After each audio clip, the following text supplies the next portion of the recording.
How's it going, guys? Mark with Swivel here. Today we're going to do a quick video on removing the quick release bracket on all the PowerPole PV trolling motors in order for it to fit directly on the troll track assembly. So let's get into it.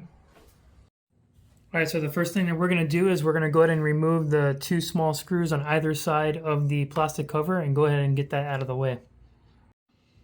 Alright, so once you have the screws out, just go ahead and take this cover and flip it over just to get it up out of the way. And just be careful with the screws because they'll fall out, so just put those two small screws aside.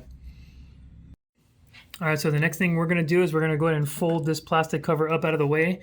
And in order to do that, if you kind of deploy the trolling motor a little bit, you can push the trolling motor kind of out of the way and then lay this on its side so you can easily get to all the hardware. Alright, so once you have the unit deployed, you can kind of put the unit on its side and go ahead and take this cover and move it out of the way. And what that's going to do is it's going to reveal the 7/16 nuts that are inside of the unit. And that's what we're going to get a socket with a long extension. And we're going to hold the nuts from this side and then go on the back side and gain access to the Phillips head screws.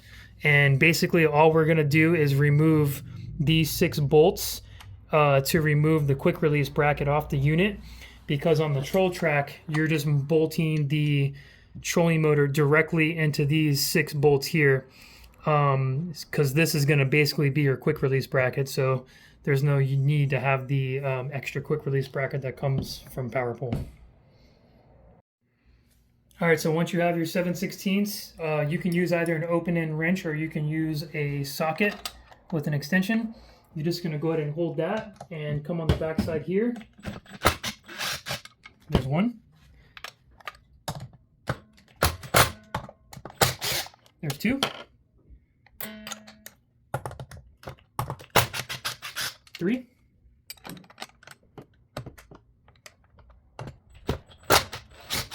4. That one's a little tricky to get with a wrench, but it does work. Definitely would be easier with a socket and an extension. And then your last 2 are the ones that are over here that are in plain sight. So these are the easiest to take out. Number 5. And that's number 6. So once you have those 6 screws out, you essentially just take your quick release bracket and now it's removed. So next step, we're going to take the supplied 1/4-20 screws. We're going to take the blue Loctite that comes in the kit and we're going to apply a little bit of blue Loctite to the end of these threads. And these are the 6 holes that you're going to use. You're going to put your 6 screws in from this side and line them up with the 6 holes that correspond in the troll track bracket, and let's go ahead and get that installed and tightened down.